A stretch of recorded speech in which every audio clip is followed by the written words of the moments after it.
പുതിയ വീഡിയോയിലേക്ക് എല്ലാ കൂട്ടുകാർക്കും വീണ്ടും സ്വാഗതം. ഇന്ന് വളരെ ടേസ്റ്റി ആയിട്ടുള്ളൊരു റൈസ് റെസിപ്പിയാണ് നിങ്ങളുമായിട്ട് പങ്കുവയ്ക്കുന്നത്. ഉള്ളിയൊന്നും വഴറ്റി സമയം കളയേണ്ട ആവശ്യമില്ല. അല്ലാതെ തന്നെ നമുക്ക് തയ്യാറാക്കി എടുക്കാൻ പറ്റിയ നല്ല രുചികരമായിട്ടുള്ള ഒരു ബിരിയാണി റെസിപ്പി കണ്ടു നോക്കിയാലോ നമുക്ക് ഈ വീഡിയോയിലൂടെ. ആദ്യം നമുക്ക് കുറച്ച് ഉള്ളി വറുത്തെടുക്കണം. അതിന് വേണ്ടിയിട്ട് ഞാൻ കുറച്ച് സൺഫ്ലവർ ഓയിലാണ് പാനിലോട്ട് ഒഴിച്ചു കൊടുക്കുന്നത്. ഇനി 1 ടേബിൾ സ്പൂൺ അളവിൽ ഗീയും കൂടെ ചേർത്ത് കൊടുക്കുന്നുണ്ട്. നമുക്ക് സൺഫ്ലവർ ഓയിൽ മാത്രമായിട്ട് വേണമെങ്കിലും വറുത്തെടുക്കാം. ഞാൻ കുറച്ച് ഗീയും കൂടെ ചേർത്തിട്ടാണ് ഈ ഉള്ളി ഫ്രൈ ചെയ്യുന്നത്. ഓയിൽ നല്ലതുപോലെ ചൂടായിട്ട് വന്നിട്ടുണ്ട്. ഇവിടെ നമ്മൾ 4 സവോളയാണ് കനം കുറച്ച് അരിഞ്ഞെടുത്തേക്കുന്നത്. അതിനി ഈ ഓയിലിലോട്ട് ഇട്ട് കൊടുത്ത് നമുക്കൊന്ന് ഫ്രൈ ചെയ്തെടുക്കണം. കനം കുറച്ച് അരിഞ്ഞെടുക്കണം, എന്നാലേ നമുക്ക് എല്ലാം ഒരുപോലെ മൂത്ത് കിട്ടുകയുള്ളൂ. ഓയിൽ കുറച്ച് അധികം വെക്കുകയാണെങ്കിൽ നമുക്ക് ഈ സവോളയെല്ലാം ഒറ്റ ട്രിപ്പിൽ തന്നെ ഫ്രൈ ചെയ്തെടുക്കാവുന്നതേ ഉള്ളൂ. ഇവിടെ ഞാനൊരു 2 ട്രിപ്പായിട്ടാണ് ഈ സവോള ഇട്ട് ഫ്രൈ ചെയ്തെടുക്കുന്നത്. ഇനി ഇതിനോടൊപ്പം നമുക്ക് ലേശം പഞ്ചസാരയും കൂടെ ചേർത്ത് കൊടുക്കണം. ഒരു നുള്ളു പഞ്ചസാരയും കൂടെ ചേർത്ത് കൊടുത്താൽ മതി. നല്ല ക്രിസ്പി ആയിട്ട് കിട്ടുന്നതിന് വേണ്ടിയിട്ടാണ്. ഉള്ളി അരിയുന്ന സമയത്ത് നല്ല കനം കുറച്ച് എല്ലാം ഒരേപോലെ അരിയുകയാണെങ്കിൽ പെട്ടെന്ന് തന്നെ നമുക്ക് ഒരുപോലെ മൂത്ത് കിട്ടും. ഉള്ളിയെല്ലാം മൂത്ത് വന്നിട്ടുണ്ട്. ഇനി ഇത് എണ്ണയിൽ നിന്ന് എടുത്തിട്ട് ഒരു പരന്ന പാത്രത്തിലോട്ടൊന്ന് നിരത്തി ഇട്ട് കൊടുക്കണം. നിരത്തി ഇട്ടാൽ ചൂടാറുമ്പോൾ നല്ല ക്രിസ്പി ആയിട്ടിരിക്കുകയും ചെയ്യും. നമ്മളിന്ന് ഈ ബിരിയാണി തയ്യാറാക്കി എടുക്കുന്നത് മട്ടൺ വെച്ചിട്ടാണ്. കഴുകി വൃത്തിയാക്കിയ മട്ടൺ ഞാൻ കുക്കറിലോട്ട് ഇട്ട് കൊടുക്കുകയാണ്. ഏത് പാത്രത്തിലാണോ നമ്മളിത് കുക്ക് ചെയ്യാൻ എടുക്കുന്നത് ആ ഒരു പാത്രത്തിലോട്ട് നമുക്ക് മസാലയൊക്കെ പുരട്ടി എടുക്കാവുന്നതേ ഉള്ളൂ. ബിരിയാണിയൊക്കെ തയ്യാറാക്കി എടുക്കുമ്പോൾ എല്ലോട് കൂടിയിട്ടുള്ള മട്ടൺ തന്നെ എടുക്കാനായിട്ട് ശ്രദ്ധിക്കണം. ഞാനൊരു മീഡിയം സൈസിൽ ഈ മട്ടൻ്റെ പീസസ് നുറുക്കി എടുത്തിട്ടുമുണ്ട്. ഇനി ഇതിനകത്തോട്ട് കുറച്ച് സ്പൈസസ് ആണ് ചേർത്ത് കൊടുക്കുന്നത്.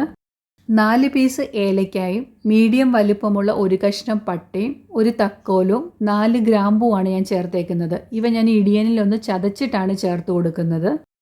നമുക്ക് മസാലപ്പൊടി വേണമെങ്കിൽ ചേർത്ത് കൊടുക്കാം. ഞാൻ ഇവിടെ സ്പൈസസ് ആയിട്ട് ചേർത്ത് കൊടുത്തതേ ഉള്ളൂ. ഒന്ന് ചതച്ചിട്ട് ചേർത്ത് കൊടുക്കുമ്പോൾ ആ ഫ്ലേവർ നമുക്ക് കിട്ടുകയും ചെയ്യും.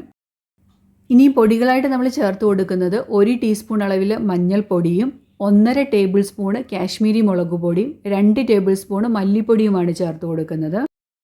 5 ടേബിൾ സ്പൂണോളം മല്ലിയില അരിഞ്ഞതും അതുപോലെ തന്നെ ഒരു 3 ടേബിൾ സ്പൂണ് പുതിനയില അരിഞ്ഞതും കൂടെ ചേർത്ത് കൊടുക്കുകയാണ്. എരിവിന് വേണ്ടിയിട്ട് നമ്മൾ ഇനിയും കുറച്ച് പച്ചമുളക് കൂടെ ചേർത്ത് കൊടുക്കുന്നുണ്ട്. ഒരു 5 പച്ചമുളകാണ് ഞാൻ ഈ രീതിയിൽ കട്ട് ചെയ്ത് ചേർത്ത് കൊടുക്കുന്നത്. മസാലയ്ക്ക് ആവശ്യമായിട്ടുള്ള ഉപ്പും അതോടൊപ്പം തന്നെ നമ്മൾ ബിരിയാണിയിലൊക്കെ ചേർക്കുന്നതാണ് ഈ ഷാജീരകം. അത് 1 ടീസ്പൂൺ അളവിൽ ചേർത്ത് കൊടുക്കുന്നുണ്ട്. അതുണ്ടെങ്കിൽ ചേർത്ത് കൊടുത്താൽ മതി, കുറച്ചും കൂടെ ടേസ്റ്റ് കൂടുതൽ കിട്ടും, അത്രേ ഉള്ളൂ. ഇഞ്ചിയും വെളുത്തുള്ളിയും 1 ടേബിൾ സ്പൂൺ അളവിൽ ചതച്ചെടുത്തതാണ്. നല്ലതുപോലെ ചതച്ചെടുത്തിട്ടുള്ള ആ ഒരു കൂട്ട് ചേർത്ത് കൊടുക്കുന്നുണ്ട്. അതോടൊപ്പം 1/2 കപ്പ് അളവിൽ തൈരും കൂടെ ചേർത്ത് കൊടുക്കുകയാണ്. അധികം പുളിയില്ലാത്ത തൈരാണ് ഞാൻ ഇവിടെ എടുത്തേക്കുന്നത്. ഇനി ഇവയെല്ലാം കൂടി ഞാൻ കൈ ഉപയോഗിച്ചിട്ടൊന്ന് മിക്സ് ചെയ്ത് കൊടുക്കുകയാണ്. മട്ടനിലോട്ട് ആ മസാലക്കൂട്ടെല്ലാം ഒന്ന് പിടിച്ച് കിട്ടണം നമുക്ക്. നമ്മൾ ഉള്ളി വറുത്തെടുത്തിരിക്കുന്ന ആ ഓയിലുണ്ടല്ലോ, അതിൽ നിന്നൊരു 2 ടേബിൾ സ്പൂൺ ഓയിൽ ഞാൻ ഇതിനകത്തോട്ട് ചേർത്ത് കൊടുക്കുന്നുണ്ട്. പിന്നെ നമ്മൾ നേരത്തെ വറുത്ത് വെച്ചിരുന്ന ആ ഉള്ളിയുടെ 1/4 പോർഷനും നമുക്ക് ഇതിനകത്തോട്ട് ചേർത്ത് കൊടുക്കണം. കുറച്ച് പോർഷൻ മാറ്റി വെച്ചിട്ടുണ്ട്. വീണ്ടും ഇവയെല്ലാം കൂടി ഒന്ന് മിക്സ് ചെയ്തെടുക്കുകയാണ്. നമ്മൾ ഏത് പാത്രത്തിലാണോ ഈ മട്ടൺ കുക്ക് ചെയ്യുന്നത് ആ ഒരു പാത്രത്തിൽ തന്നെ ഒന്ന് മിക്സ് ചെയ്ത് വെച്ചാൽ മതി. ബിരിയാണി റെഡിയാക്കി എടുക്കാനുള്ള മട്ടൻ്റെ മസാലയെല്ലാം നമ്മൾ റെഡിയാക്കി എടുത്തു. ഇവിടെ നമ്മൾ ഉള്ളി വഴറ്റുകയോ അങ്ങനെ ഒന്നും ചെയ്തിട്ടില്ല. കുറച്ച് മസാലക്കൂട്ടെല്ലാം കൂടെ മിക്സ് ചെയ്തെടുത്തതേ ഉള്ളൂ. വളരെ എളുപ്പത്തിൽ നമുക്ക് തയ്യാറാക്കി എടുക്കാൻ പറ്റുന്ന നല്ല ടേസ്റ്റി ആയിട്ടുള്ളൊരു ബിരിയാണി തന്നെയാണിത്. 1/4 കപ്പ് അളവിൽ വെള്ളം കൂടെ ചേർത്ത് കൊടുക്കുന്നുണ്ട്. എന്നിട്ട് ഞാനൊരു 1/2 മണിക്കൂർ ഇതൊന്ന് റെസ്റ്റ് ചെയ്യാനായിട്ട് മാറ്റി വയ്ക്കുന്നുണ്ട്. എന്നാലേ ഈ മട്ടനിലോട്ട് ആ മസാലയൊക്കെ പിടിച്ച് കറക്റ്റായിട്ട് വരികയുള്ളൂ. അതിന് ശേഷം മാത്രമാണ് മട്ടൺ കുക്ക് ചെയ്യുന്നത്. ഇനി നമുക്ക് റൈസ് വേവിച്ചെടുക്കണം. അതിന് വേണ്ടിയിട്ട് ആവശ്യമായിട്ടുള്ള വെള്ളം വെച്ച് കൊടുത്തിട്ടുണ്ട്. വെള്ളത്തിന് അങ്ങനെ പ്രത്യേകിച്ച് കണക്കില്ല. നമ്മൾ അരി ഒരു പാതി വേവിച്ച് കോരിയെടുക്കുകയാണ്. അപ്പോൾ കുറച്ച് അധികം വെള്ളം തന്നെ ഞാൻ വെച്ച് കൊടുത്തിട്ടുണ്ട്. ആവശ്യമായിട്ടുള്ള ഉപ്പ് ചേർത്ത് കൊടുക്കുക. വെള്ളത്തിൽ നല്ലതുപോലെ ഉപ്പ് ആകത്തക്ക രീതിയിൽ തന്നെ നമ്മൾ ചേർത്ത് കൊടുക്കണം, എന്നാലേ ആ റൈസിലോട്ട് ഉപ്പ് പിടിക്കത്തുള്ളൂ. ഇനിയും കുറച്ച് സ്പൈസസ് ചേർത്ത് കൊടുക്കുന്നുണ്ട്. 2 കഷ്ണം ഏലക്കായും 1 കഷ്ണം പട്ടയും 2 ഗ്രാമ്പും ചതച്ചതാണ് ചേർത്ത് കൊടുക്കുന്നത്.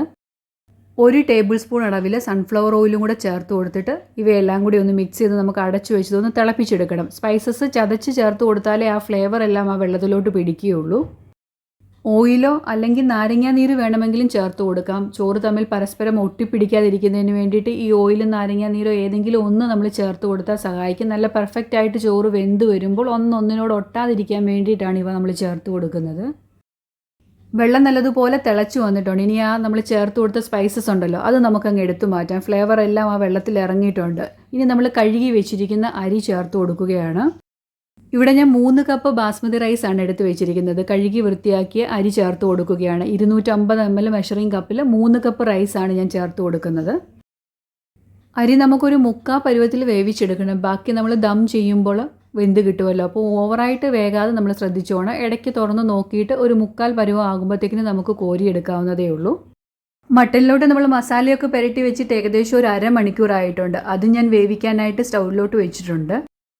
ചോറും അതുപോലെ തന്നെ ഏകദേശം ഒരു 3/4 പരുവത്തോളം വെന്ത് കിട്ടിയിട്ടുണ്ട്. നമുക്കിതിനെ ഒരു കോരി ഒരു അരിപ്പ പാത്രത്തിലോട്ട് മാറ്റി വെക്കണം. ഓവറായിട്ട് വെന്ത് പോയാൽ നമ്മൾ ദം ചെയ്യുമ്പോൾ അങ്ങ് കുഴഞ്ഞു പോകും ബിരിയാണി. വളരെ എളുപ്പത്തിൽ നമുക്ക് തയ്യാറാക്കി എടുക്കാൻ പറ്റിയ നല്ല രുചികരമായ ഒരു ബിരിയാണി റെസിപ്പിയാണ് ഞാൻ നിങ്ങളുമായിട്ടൊന്ന് പങ്കുവയ്ക്കുന്നത്. ഒരു ഗസ്റ്റൊക്കെ വരുന്ന സമയത്ത് തീർച്ചയായിട്ടും നമുക്ക് തയ്യാറാക്കി കൊടുക്കാൻ പറ്റുന്ന നല്ല ടേസ്റ്റി ബിരിയാണി നിങ്ങൾ ഒരു തവണയൊന്ന് ട്രൈ ചെയ്ത് നോക്കണം.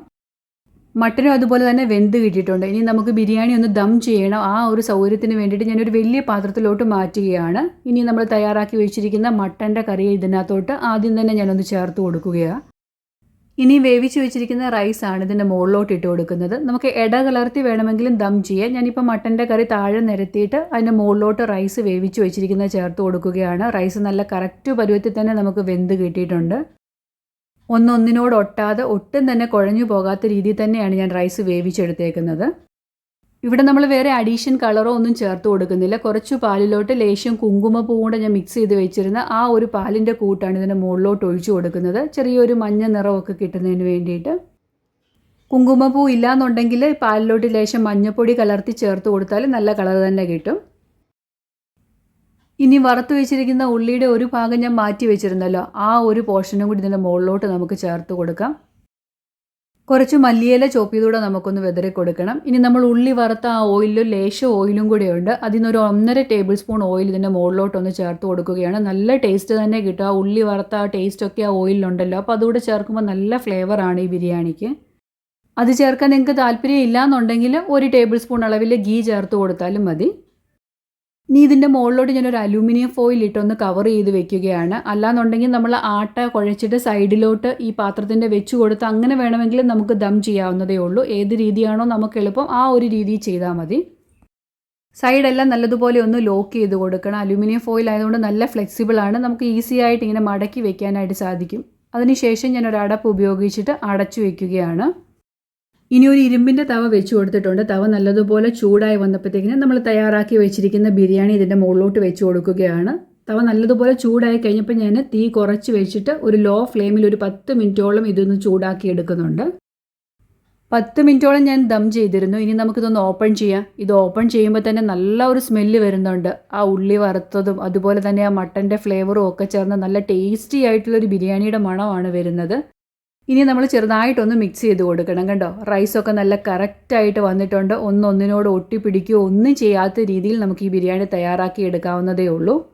സാലഡും അതുപോലെ പപ്പടവും അച്ചാറും ഉണ്ടെങ്കിൽ പിന്നെ നല്ല അടിപൊളിയായി. ഇത് എത്ര കഴിച്ചാലും മതി വരത്തില്ല. കഴിച്ചുകൊണ്ടേ ഇരിക്കാൻ തോന്നുന്ന അത്രയ്ക്ക് രുചികരമായ ഈ ബിരിയാണി റെസിപ്പി നിങ്ങൾ ഒരു തവണയൊന്ന് ട്രൈ ചെയ്ത് നോക്കണം.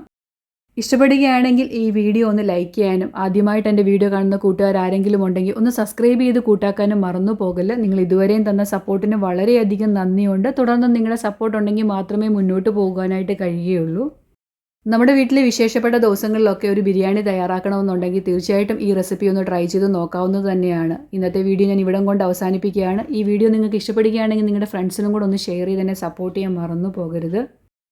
അടുത്ത ദിവസം മറ്റൊരു റെസിപ്പിയിൽ നമുക്ക് വീണ്ടും കണ്ടുമുട്ടണം. Thanks for watching.